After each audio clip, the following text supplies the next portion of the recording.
présenter notre frère, j'aimerais que l'on prie pour les offrandes et puis pour la parole qui va être annoncée. Alors je vais demander peut-être à Thierry de prier pour les offrandes et pour la parole.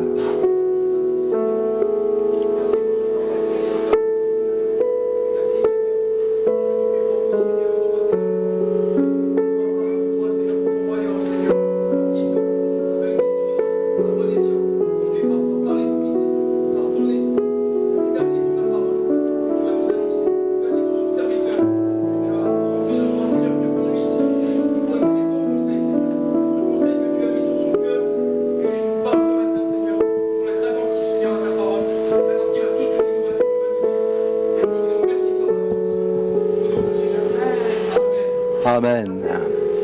Amen. Nous sommes heureux ce matin d'avoir donc avec nous, comme cela a été annoncé déjà de longue date, le pasteur Joël Spink, voilà, qui est pasteur à l'église Victoire au Canada.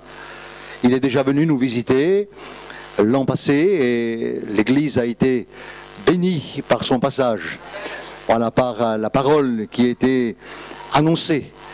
Alors il est accompagné cette fois-ci par son épouse Mathilde, voilà, que j'ai vu sur les écrans. Voilà, alors mon œil avait vu, voilà, maintenant donc mon oreille avait entendu, maintenant mon œil voit. Hein. Voilà, on est très heureux. Elle anime aussi l'émission donc sur Enseigne-moi. Parole de femme, hein, Parole de femme et le frère, hein, le pasteur Joël, lui, eh bien, il est aussi animateur de l'émission Vie de foi. Voilà, vous avez déjà vu de très très belles émissions et ils sont donc accompagnés par leur fille, alors Floramé et Félicité. Alors peut-être qu'ils pourraient se lever et on pourrait les applaudir. Voilà. On remercie le Seigneur, voilà, pour ses serviteurs, servantes. Voilà, le pasteur Stéphane est toujours en vacances. Voilà, priez pour lui, pour que Dieu continue à le bénir avec Galina et la petite Olivia. Et je voulais aussi dire que le tronc, eh bien, sur la bibliothèque est réservé pour notre frère, là, pour le travail donc d'enseignement. Voilà, alors on laisse la place à la parole de Dieu maintenant.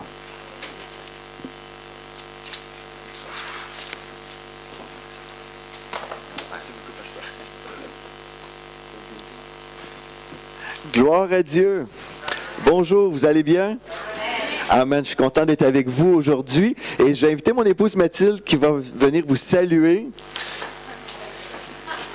Bonjour, ça me fait plaisir d'être avec vous aujourd'hui. J'aimerais juste dire combien on est béni d'être dans votre magnifique pays. Merci spécialement à Pasteur Christian et son épouse Viviane pour l'accueil.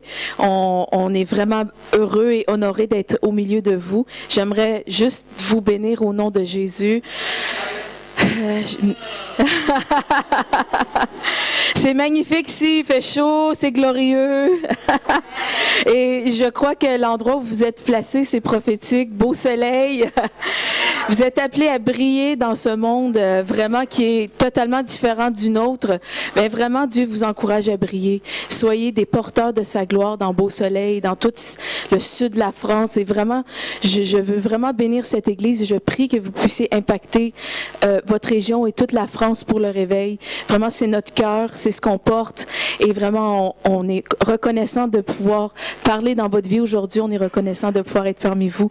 Donc, c'est un honneur et j'aimerais vous remercier pour de nous avoir au milieu de vous. Je vous bénis. Gloire à Dieu.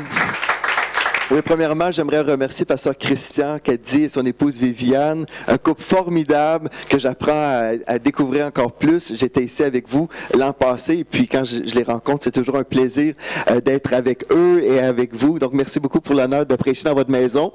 Que Dieu vous bénisse en abondance. Amen. Et puis, combien d'entre vous, ce matin, vous avez vos épées? Vous avez vos épées tranchantes? Amen. Combien d'entre vous, vous êtes prêts à être dérangés ce matin? Je suis venu du Canada pour vous déranger. Amen. Combien d'entre vous voulez demeurer toujours à la même place, sans jamais avancer? Et là, la porte est là-bas, dans le fond. Mais sinon, ceux qui veulent avancer dans les voies de Dieu, bien, vous êtes vraiment à la bonne place. C'est un rendez-vous divin pour vous ce matin.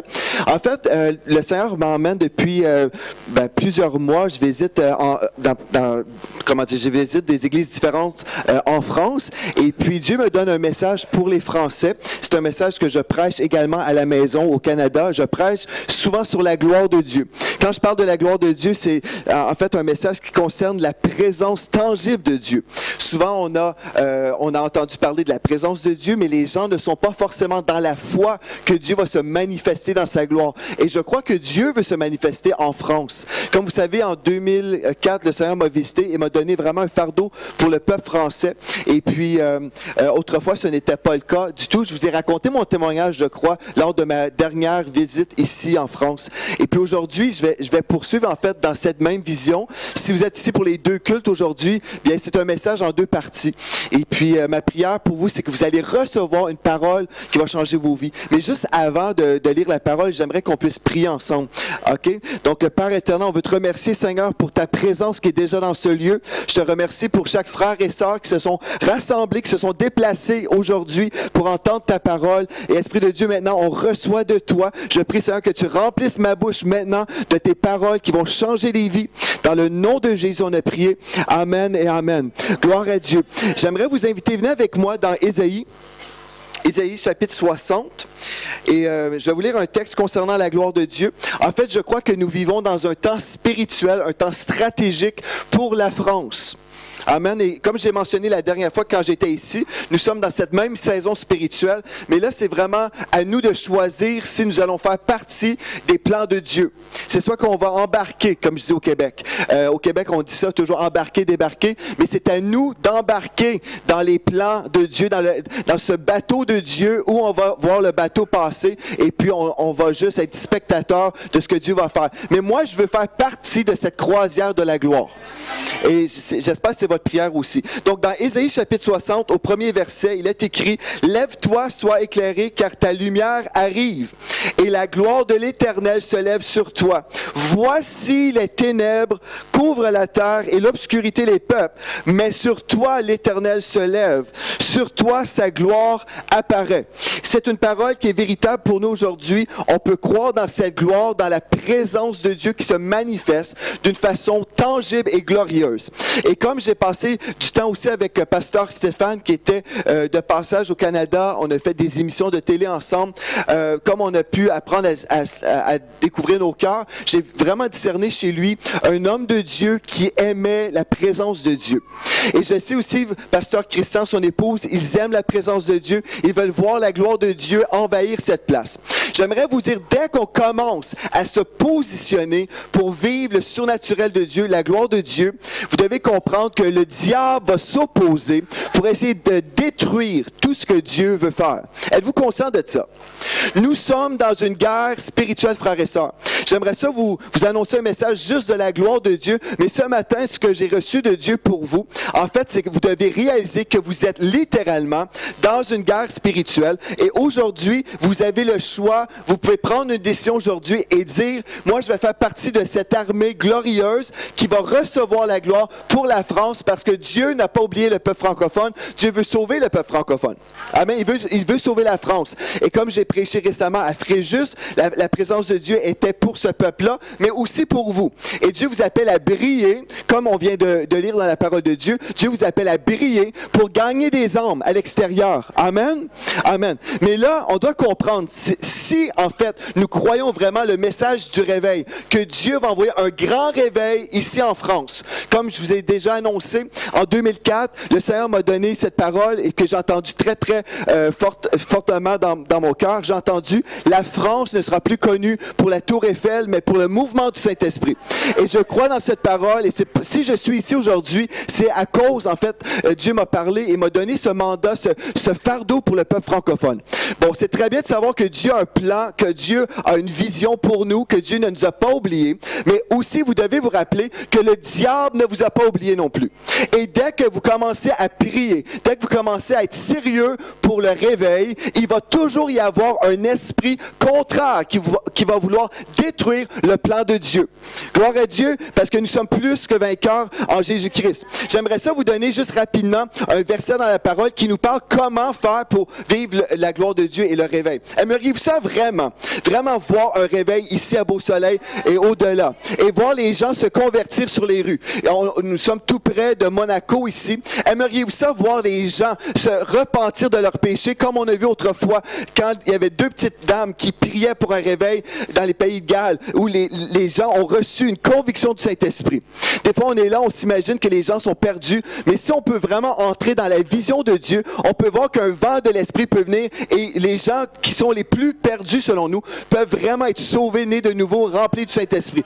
Tout ça est possible, mais j'aimerais vous dire, tout dépend de vous. Tout dépend de vous. Tout dépend de votre position de foi et comment vous allez vivre votre foi. Allez-vous marcher dans l'amour de Dieu? Allez-vous croire dans ce réveil? Allez-vous prier et déclarer ce que Dieu veut faire? Ou allez-vous entendre la voix de l'accusateur des frères? Allez-vous vous mettre en association avec Satan lui-même? Et on va en parler ce matin parce que Dieu aujourd'hui vous appelle à aller plus haut. Dieu vous appelle à briller, comme on vient de lire. La parole de Dieu nous parle qu'il va y avoir des ténèbres, mais vous devez être conscient. Comme on se lève dans la foi, le diable va s'opposer. Dans 2 Chroniques 7,14, vous connaissez bien le texte, si mon peuple, c'est une chose très importante qu'on doit comprendre. Si mon peuple, sur qui est invoqué mon nom, s'humilie, prie et cherche ma face et se détourne de ses mauvaises voies, je l'exaucerai des cieux, je lui pardonnerai son péché et je guérirai son pays. Mais comprenez ceci, si mon peuple fait quoi? S'humilie, prie et cherche ma face. Mais l'anti-réveil, en fait, c'est tout le contraire. Si on se lève dans notre arrogance, si on ne prie pas, si on ne cherche pas la face de Dieu et si on ne se détourne pas de nos mauvaises voies, on ne vivra pas le réveil. Mais combien d'entre vous voulez vivre le réveil véritablement?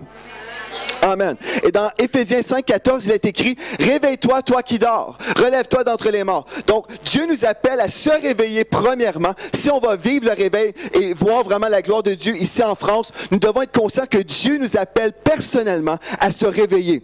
Quand nous sommes réveillés, nous sommes conscients aussi qu'il y a un ennemi contre nous. Et aujourd'hui, j'aimerais vous dire une chose très importante qu'on a commencé à faire dans notre Église. Moi, ça fait longtemps que j'ai à cœur ce réveil et j'ai appelé notre congrégation à vraiment chercher la face de Dieu 7 jours sur 7. Donc, tous les matins, à l'Église de la Victoire au Québec, on a des réunions de prière de 7h à 8h et aussi à 16h en après-midi. Pour ceux qui ne peuvent pas venir prier le matin, on a des réunions de prière aussi du lundi au vendredi à 16h. Mais sinon, le matin, c'est 7 jours sur 7 où nous prions pour une chose, on veut voir la gloire de Dieu. On veut vivre la présence de Dieu. Mais j'aimerais vous dire, même si nous sommes sincères devant Dieu, même si nous aimons le Seigneur de tout notre cœur, il va y avoir une opposition spirituelle. Et je l'ai discerné. En fait, il y a quelques semaines, Annabelle Sourdril me disait, c'était elle qui était en train d'apporter la parole, elle me dit, à la fin de cette prédication, elle m'a envoyé un texto me disant, c'était bien, mais j'ai ressenti quelque chose de bizarre. Et la semaine d'après, c'est moi qui prêchais dans notre église. Donc, tout allait bien, tout semblait bien aller. Les gens dans l'assemblée semblait bien aller, tout ça. Mais dans mon esprit, je ressentais une opposition comme je prêchais. J'apportais la parole de Dieu, mais c'est comme, je ressentais vraiment quelque chose de bizarre. Et donc, j'ai prêché, j'ai tout fait. J'aurais dû arrêter bien avant, parce que j'aurais dû juste prier à ce moment-là. Mais comme j'étais dans cette réunion, vers la fin, comme on s'apprêtait à louer le Seigneur pour conclure la réunion, avec un chant, j'ai prié, j'ai dit, Seigneur, mais qu'est-ce qui m'arrive? Qu'est-ce qui se passe dans cette église? Et dans mon esprit, j'ai entendu le mot sorcellerie. Je dis, ah bon, sorcellerie. Et puis, ce que j'ai fait, et comme j'ai dit ça, 2 frères dans l'assemblée ont eu, en même temps, ils m'ont dit par après, ils ont eu une vision d'un sorcier avant que je dise le mot sorcellerie. Tous les deux ont eu cette vision-là. Et ce que j'ai fait, j'ai prié et j'ai pris autorité contre la sorcellerie qui était là contre nous. Et on va se dire, mais pourquoi d'un seul coup, des sorciers se lèvent et prient contre nous? Pourquoi? C'est parce que quand on devient sérieux avec Dieu et on dit, on veut voir la gloire de Dieu, on veut voir une manifestation de sa gloire, le royaume des ténèbres est réveillé. Le royaume des ténèbres est alerté et réalise, ah, il y a quelque chose qui se passe ici. Et puis, ce qui s'est produit, il y a une sœur un mercredi soir, parce qu'on a un culte le mercredi soir, il y avait une sœur pendant le culte, Dieu lui dit, quitte la réunion et va-t'en dans le stationnement, dans le parking, comme vous dites. Et puis, comme elle était dans le stationnement, elle a vu un homme qui est en train de maudire notre église. Il était dans le stationnement en train de déclarer des paroles de malédiction sur nous. Et cette femme a commencé à annuler ces paroles en priant, en disant, au nom de Jésus, j'annule ces paroles-là. Moi, j'ignorais tout ça.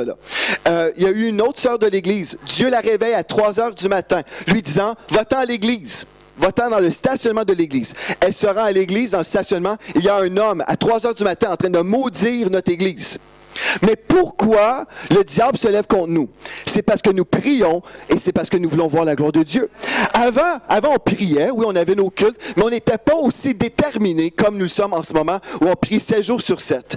Et j'aimerais vous dire, moi j'ai rencontré vos deux pasteurs et j'ai discerné chez eux un cœur passionné pour le réveil. Ils veulent voir le réveil dans cette place. Ils veulent voir la gloire de Dieu venir ici en France et je crois qu'ils sont des agents de Dieu pour amener ce réveil.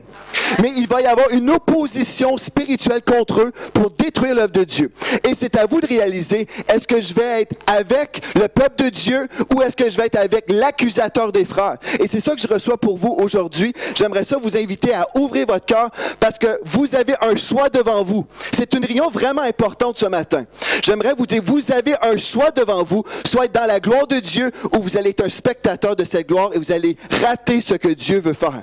Amen. Dans Éphésiens chapitre 6, verset 12, il est écrit, « Nous n'avons pas à lutter contre la chair et le sang. » Donc, on n'a pas à lutter contre des êtres humains.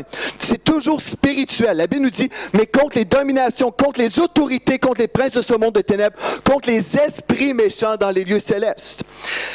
Gloire à Dieu pour ça. Donc, on n'a jamais, en fait, ce n'est pas des conflits avec des personnes. En fait, quand il y a quelque chose de bizarre, comme j'ai vécu lorsque je prêchais, c'était spirituel.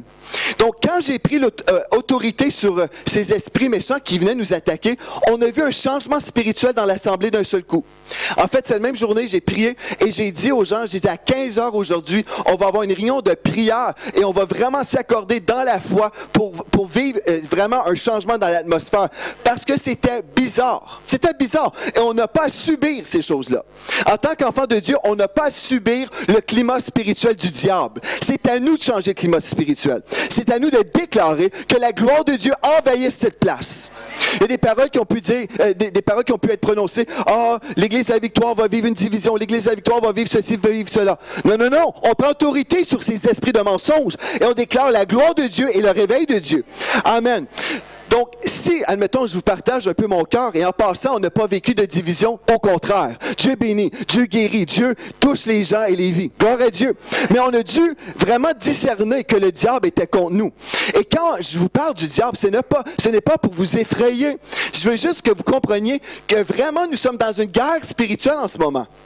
Et des fois, vous êtes là, peut-être vous allez sur la plage ou je ne sais pas trop, et vous vivez une belle vie relax. Je ne sais pas trop comment ça se passe pour vous ici, dans le sud, mais vous devez vraiment être conscient que vous soyez du sud de la France ou peu importe, vous êtes littéralement un soldat dans une guerre spirituelle, mais peut-être vous êtes un soldat allongé sur votre canapé en train d'écouter la télévision, je ne sais pas. Mais vous êtes vraiment dans une situation de guerre et j'aimerais vous dire, en ce moment, vous vivez dans un moment prophétique pour la France. La gloire de Dieu s'apprête à visiter votre pays. Mais qu'est-ce que vous allez faire? Vraiment, vous devez vraiment discerner en ce moment. Qu'est-ce que je fais de mon temps? Qu'est-ce que je fais? Est-ce que je suis vraiment sérieusement à la recherche de la présence de Dieu? Vous allez dire, OK, mais dans notre église, Pasteur Joël, tu nous racontes des choses du Canada, mais pour nous, c'est comment ça va se passer au juste? Bien, j'aimerais vous dire que le diable fait toujours la même chose partout. Il va toujours se servir des bouches pour détruire les plans de Dieu. C'est la même chose. Tout comme nos bouches peuvent être utilisées de la part de Dieu pour bénir et déclarer la gloire de Dieu par la prière, des décrets de foi, vous comprenez, le monde spirituel va répondre à notre langage. Comme dans le psaume 103, nous lisons que les anges écoutent la voix de l'Éternel dans nos bouches. Comme nous déclarons, les anges sont relâchés pour travailler dans le monde invisible, pour changer des choses pour notre pays. Bien, pareillement, vos bouches peuvent être utilisées par le royaume des ténèbres pour détruire l'œuvre de Dieu. C'est votre bouche qui fait la grande différence. Et on va voir ce que la parole de Dieu nous dit. Êtes-vous prêts? Êtes-vous prêts? Amen. Donc, votre bouche, je n'ai pas le temps aujourd'hui d'enseigner sur l'autorité du croyant, mais je vais juste vous rappeler très, très rapidement. Vous savez, Adam et Ève ont été créés, et puis Dieu, qui est souverain, a délégué à l'être humain une autorité spirituelle. Il a délégué vraiment une autorité de domination selon Genèse 2, verset 26. Donc, on comprend qu'Adam était en autorité sur la terre, mais il a cédé son autorité à Satan. Amen. Et c'est pour ça que Satan a pu tenter le Seigneur Jésus en lui disant « Prosterne-toi devant moi et je vais te remettre tous les royaumes de la terre. » Vous connaissez cette histoire-là? Bon, ben, le Seigneur Jésus ne s'est pas prosterné, mais Jésus a poursuivi sur son chemin de la perfection. Il est mort sur la croix et puis il nous a rachetés de la malédiction. Il nous a sauvés, gloire à Dieu, par son sang, nous sommes purs aujourd'hui. Mais là, Jésus a dit, lorsqu'il est revenu à la vie, il a dit « Tout pouvoir m'a été donné dans le ciel et sur la terre. » Et en fait, il a remis son autorité à son Église. Amen. Christ est la tête de l'Église, mais nous sommes le corps de Christ. Et c'est à nous aujourd'hui d'être des représentants du royaume de Dieu. Nous sommes des ambassadeurs de Christ sur la terre. Amen. Donc, si je suis ambassadeur, j'ai vraiment une autorité spirituelle dans ce monde où je peux déclarer des choses. Mais si je m'accorde avec Satan, j'ai aussi une autorité, mais au lieu de bâtir, je détruis. OK. Je vais vous dire ce que la parole de Dieu nous dit concernant la force de nos paroles. Dans Proverbe 18, verset 8, il est écrit, Proverbe chapitre 18, verset 8, « Les paroles du rapporteur ou celui qui fait de la médisance sont comme des friandises. Elles descendent jusqu'au fond des entrailles. » Et puis, en fait, ce que le diable fait, il attire les personnes charnelles pour qu'ils se délectent de ces friandises de la médisance. Quelqu'un vous appelle et vous dit « Ah, viens prendre un petit café avec moi, on va aller au café ensemble. » Et puis, qu'est-ce qu'on fait? On parle contre des frères et des sœurs dans l'assemblée pour détruire l'unité. Parce qu'une division commence toujours dans le cœur. On divise le cœur et ensuite on divise l'Église. Mais la Bible nous dit les paroles d'un rapporteur sont comme des friandises. On aime entendre des choses. On aime parler. Mais écoutez bien ce que la parole de Dieu nous dit dans Romains chapitre 16 au verset 17. Romains chapitre 16 verset 17. En passant, tout ce que je vous dis ici, c'est à partir de la parole de Dieu. Si vous êtes un enfant de Dieu véritable, vous allez écouter, vous allez vous soumettre à la parole de Dieu. Amen. Ce n'est pas à nous de choisir comme sur une carte le menu qu'on va prendre. Ben moi je vais prendre ce verset-là, non pas celui-là. Si nous sommes vraiment enfants de Dieu, on va respecter ce que Dieu a dit. Amen. Si vous voulez être bénis dans votre vie, respectez ce que Dieu dit. Respectez toujours ce que Dieu dit parce que Dieu a toujours raison.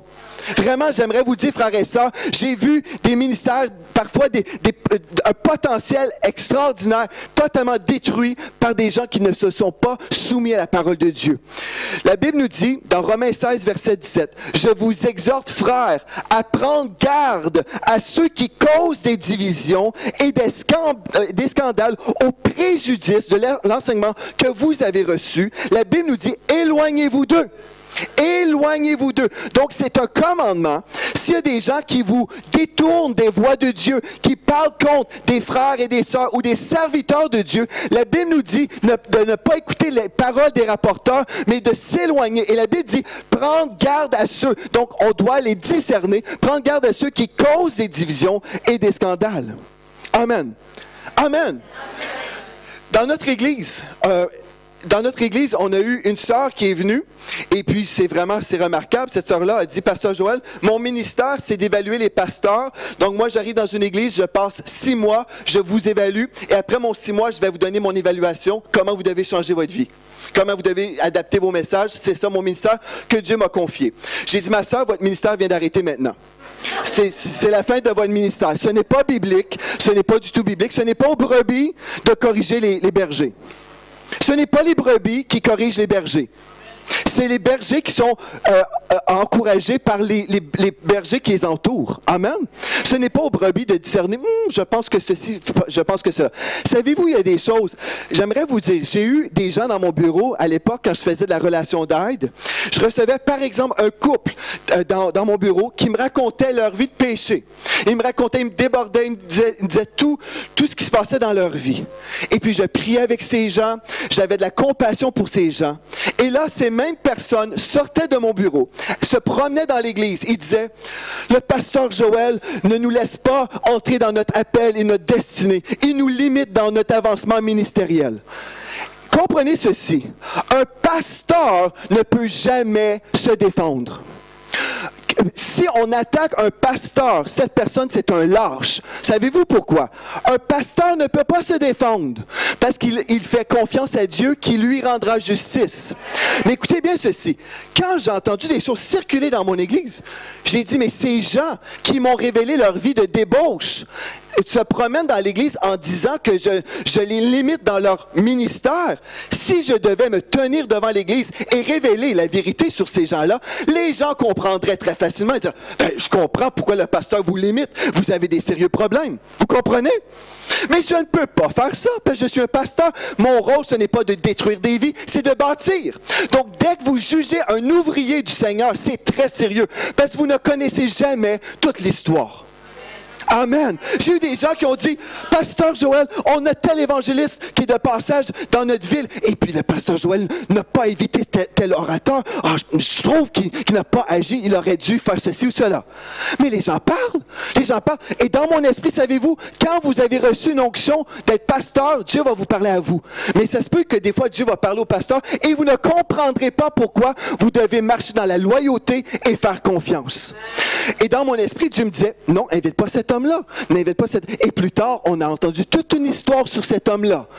Mais les gens n'ont pas reçu de Dieu pour la direction de l'Église. Ce n'est pas leur onction. C'est pour ça qu'on a besoin d'honorer ce que Dieu dit. Éloignez-vous d'eux. Ceux qui vous tirent dans des cafés de médisance, c'est de la manipulation. Et la manipulation, c'est de la sorcellerie. Faites attention. Amen. J'aimerais vous dire une autre chose. Dieu n'utilisera jamais le péché pour vous diriger. Si vous dites, je devais entendre des histoires, pasteur Joël, parce que il y a des choses qui se passent. Il y a des choses qui se passent. Je dois entendre des histoires. Non. Jamais. Dieu n'emploiera jamais le péché, la médisance pour vous diriger. Si vous êtes influencé par des voies de médisance, vous êtes forcément en dehors du plan de Dieu. Dieu n'emprunte jamais le chemin du péché pour vous diriger dans ses saintes voies. Notre Dieu, c'est un Dieu de sainteté. Jamais qu'il va vous dire, oui, pêche un petit peu parce que tu as besoin d'entendre ces friandises-là. C'est un mensonge. Donc, vous devez faire attention, frères et sœurs. Nous sommes dans une guerre spirituelle. Écoutez bien ce que Dieu nous dit dans Éphésiens chapitre 4, verset 29. « Qu'il ne sorte de votre bouche aucune parole mauvaise, mais s'il y a eu quelques bonnes paroles qui servent à l'édification, qui aident les autres à grandir dans la foi selon Bible du Sommeur et qui communiquent une grâce à ceux qui l'entendent. » Vous pouvez entendre tout ce que je vous dis aujourd'hui et ça peut faire comme ça. Mais si vous êtes un enfant de Dieu et vous croyez vraiment à la parole de Dieu, vous allez dire, il est écrit. OK, on a encore un peu de temps, je vais continuer. 1 Timothée chapitre 5, verset 19. Écoutez bien ceci. La Bible nous dit, ne reçois point d'accusation contre un ancien si ce n'est sur la déposition de 2 ou 3 témoins. Remarquez, Bible du Sommeur, n'accepte pas d'accusation contre un responsable d'église si elle n'est pas appuyée par 2 ou 3 personnes. Pourquoi pensez-vous qu'il y a des exigences aussi sévères comme ça? Parce que quand nous attaquons un berger, ce qui se produit, en fait, on attaque celui qui dirige une multitude. Et en fait, ce que Satan veut faire, c'est qu'il veut disperser les brebis. Gloire à Dieu. Et là, vous allez dire, ah oui, mais est-ce que vous connaissez l'histoire de Myriam et d'Aaron, ici en France? Je vais vous lire ce texte, juste 2 versets. Nombre, chapitre 12, versets 1 et 2. Myriam, donc Nombre, chapitre 12, versets 1 et 2. Myriam et Aaron parlèrent contre Moïse au sujet de la femme éthiopienne qu'il avait prise, car il avait pris une femme éthiopienne. Ils dirent, est-ce seulement par Moïse que l'Éternel parle? N'est-ce pas aussi par nous qu'il parle?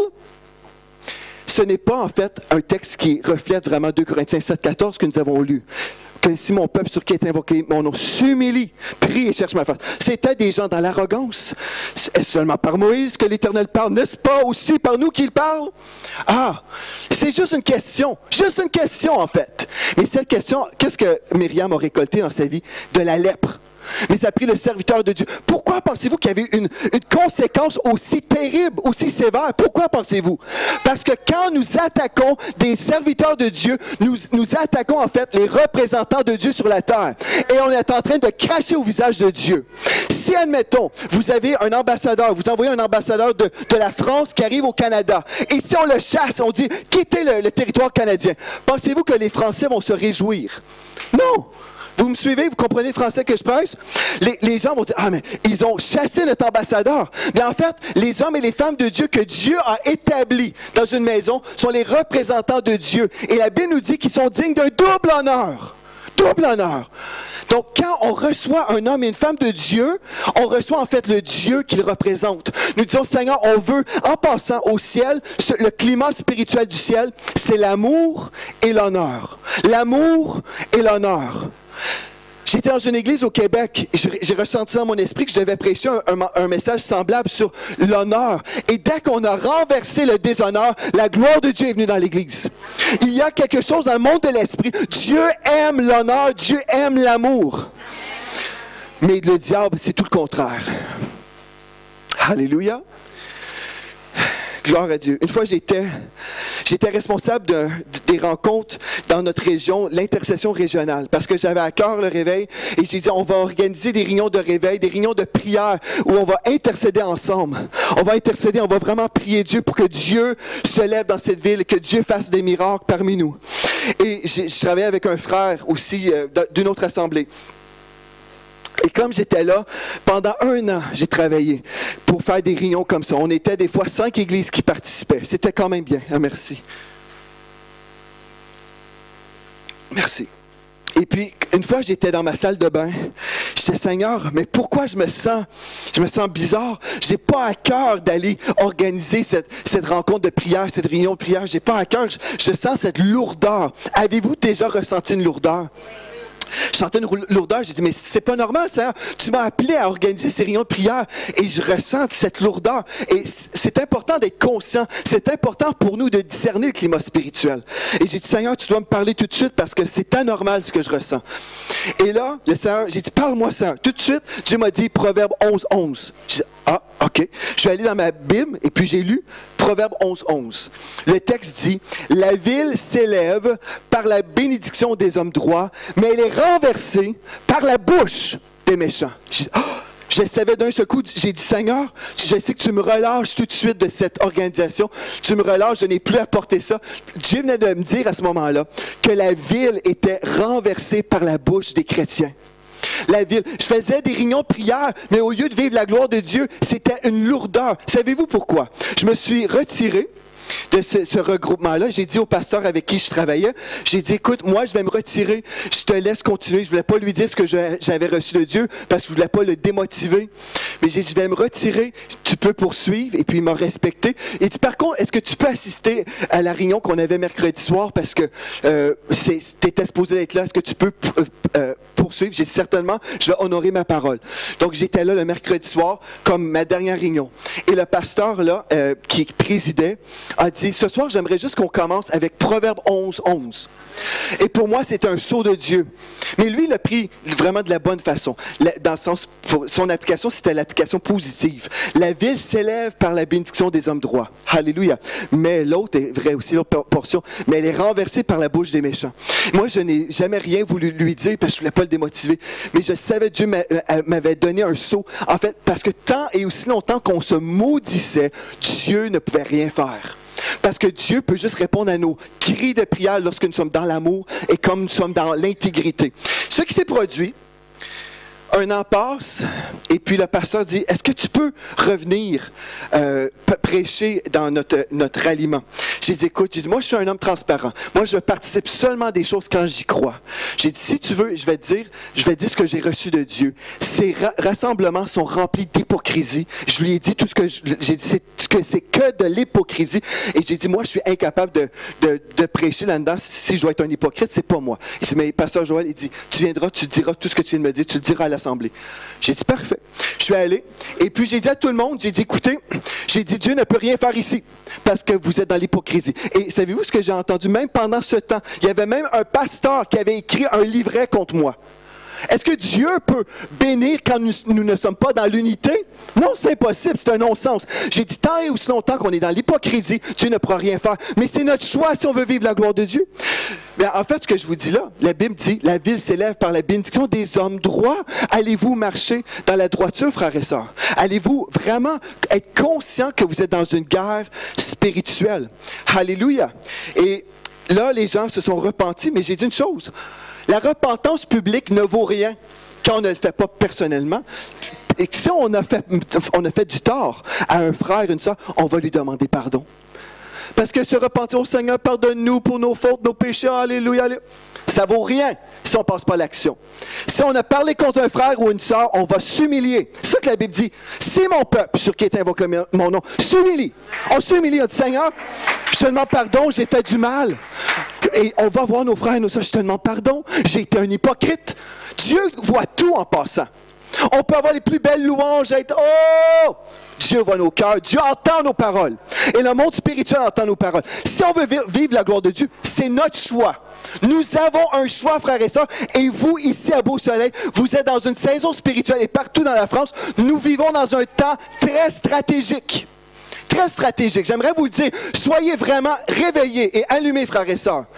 Vous devez vraiment dire, vos pasteurs, je les connais, et ce que j'ai compris d'eux, là, ils veulent vivre la gloire de Dieu. C'est ça qu'ils veulent. Mais voulez-vous vraiment voir la gloire de Dieu? Savez-vous ce que vous devez faire? C'est comme une des sœurs de notre Église. Souvent, je vais vous dire, je ne sais pas si ça se passe ici comme ça en France, mais chez nous, souvent, quand on veut détruire l'œuvre de Dieu, on va attaquer la femme du pasteur. À 2 reprises, une fois, il y avait une sœur qui est arrivée, qui parlait contre ma femme. Et puis, une sœur loyale dans notre Église a dit... Ici, là, on aime Mathilde.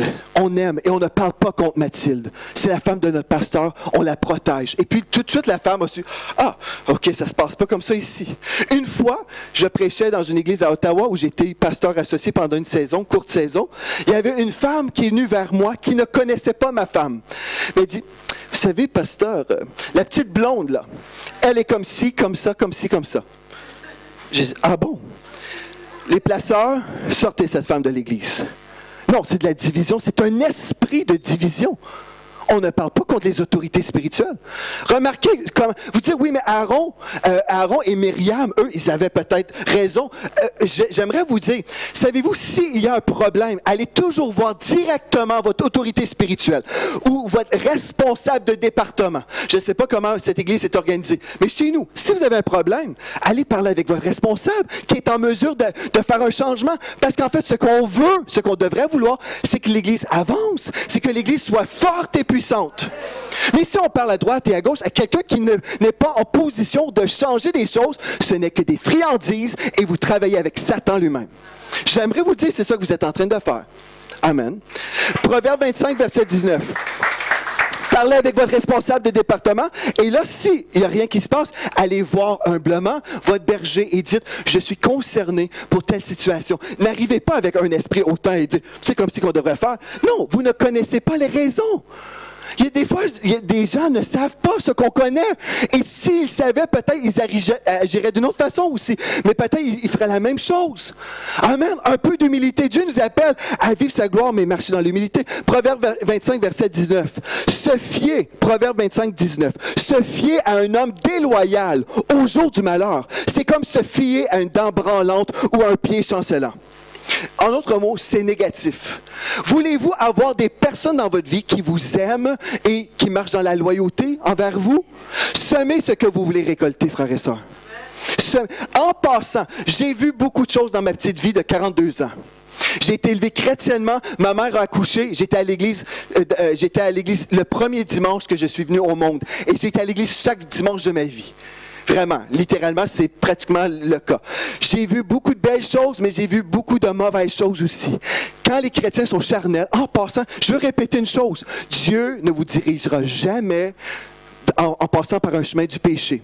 Si quelqu'un vous parle, et ce n'est pas, admettons, vous entendez les choses là, mais ce n'est pas dans la lumière, c'est dans les ténèbres.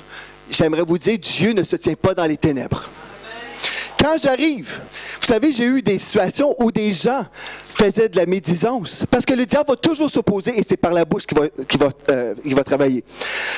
Ce ce qui est merveilleux, c'est que le Saint-Esprit nous révèle des choses. Une fois, j'arrive et puis il y a un frère qui me raconte une belle histoire. Mais la veille, Dieu m'avait donné un songe et j'avais entendu une conversation complète. Dieu révèle des choses aussi. On a besoin d'avoir une crainte de Dieu, frères et sœurs. Je ne sais pas, vous vous rappelez de la Deuxième Guerre mondiale sûrement. Vous avez entendu parler de ces choses-là. Combien d'entre vous, les Français, là, s'ils étaient amis avec des nazis, hein, on est supposément, on doit aimer tout le monde. Oui, on doit aimer tout le monde, mais on ne doit pas côtoyer tout le monde. Il y a des gens qui sont des relations toxiques. On doit faire attention. C'est pour ça que la Bible dit, éloignez-vous d'eux. C'est un commandement, c'est pas une suggestion.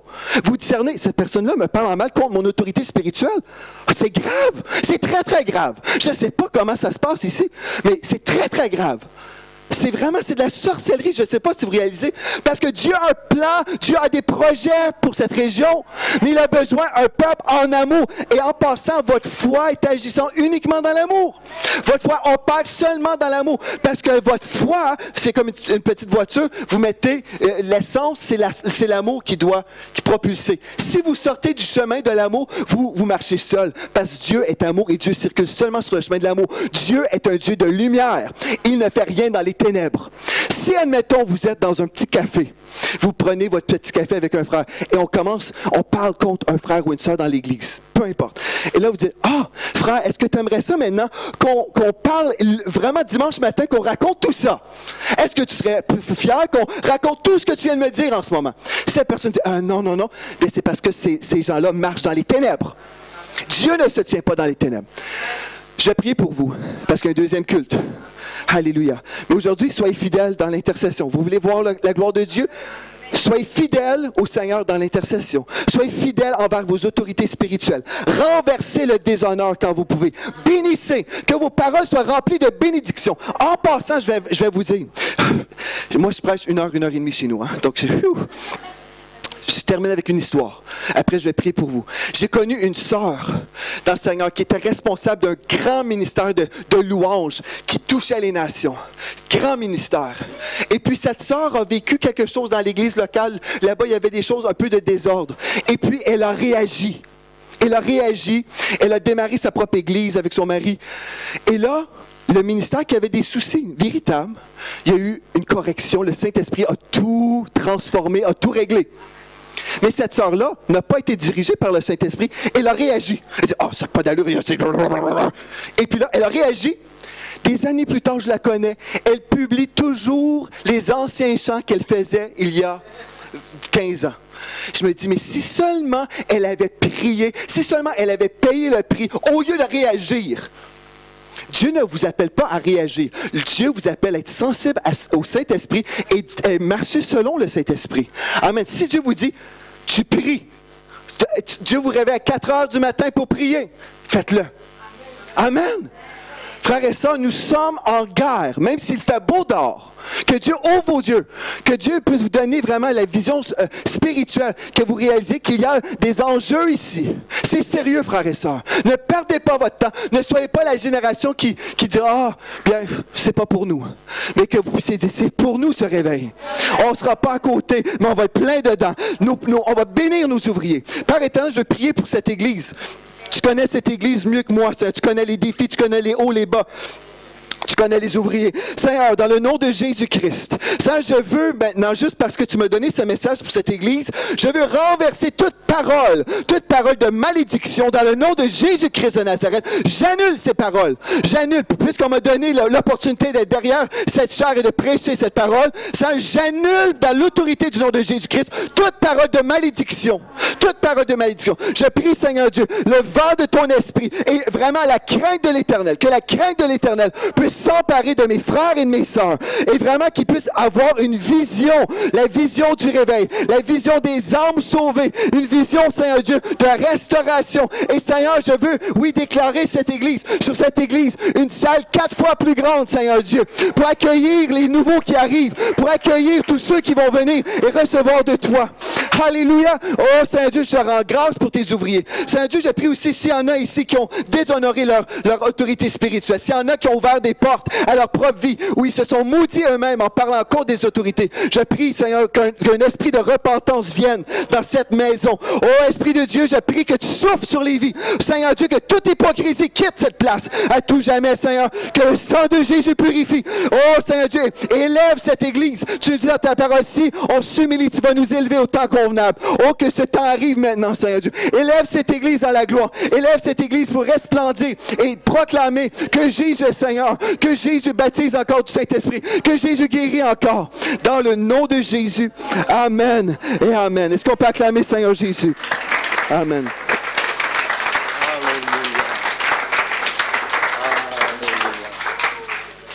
Alléluia.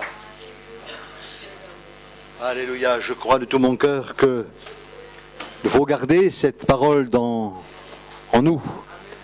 C'est un message, je dis prophétique. Notre frère a parlé d'une manière prophétique.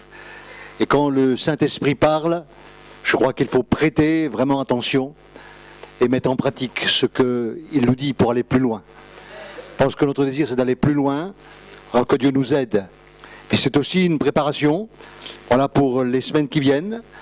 Nous avons mis à part 3 semaines, voilà, pour chercher Dieu dans le jeûne et la prière.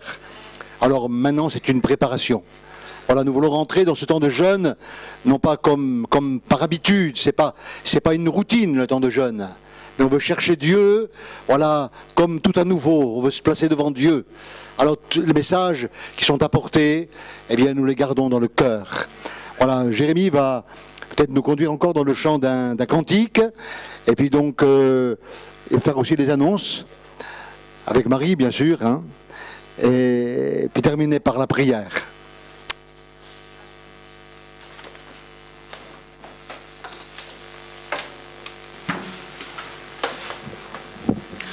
Alors on va prendre le chant « Oui, nous sommes l'Église de Dieu ».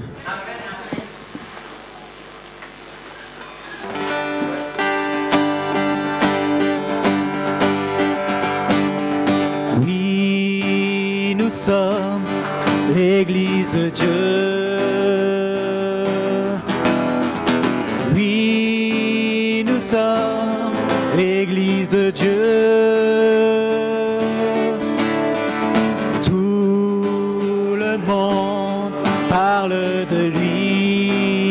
Tout le monde frappe des mains. Tout le monde frappe des mains. Il nous a sauvés de nos péchés. Il nous remplit de son Esprit Saint pour nous emmener au paradis. Alléluia.